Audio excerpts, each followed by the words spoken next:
The first thing we need to define is what is a token. A token is a digital asset that represents any other asset on a digital ledger.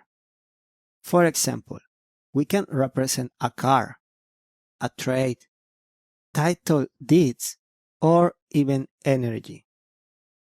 In general, we can identify two types of tokens, what we call fungible tokens and non-fungible tokens that are mostly known as NFT. Fungible tokens are tokens that have the following characteristics. They are non-unique, they are divisible, and they can also be interchangeable. For example, the USD coin is a fungible token. Contrary to fungible tokens, non-fungible tokens are unique, and they cannot be divided.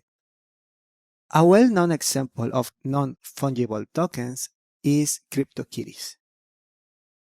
Now, as within any industry, standards are required in order to have interoperability. For instance, wallet providers would need to know how to list the different types of tokens in their wallets. For that reason, the community have created token standards. The ERC20 was the first standard for fungible tokens. We will go into more details when we create our compliant token in the next chapter. The same case for non-fungible tokens. The ERC721 is the standard for them. We will create our own ERC721 token in the coding section. For the moment, keep in mind that non-fungible tokens also have a standard token implementation. In addition to those standards, the ERC777 is also a standard for fungible tokens. This standard was developed in order to improve the ERC20, since it allows more complex interactions.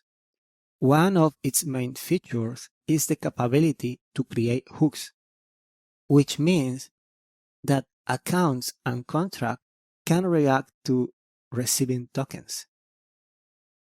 We will explore more its capabilities when we create our ERC777.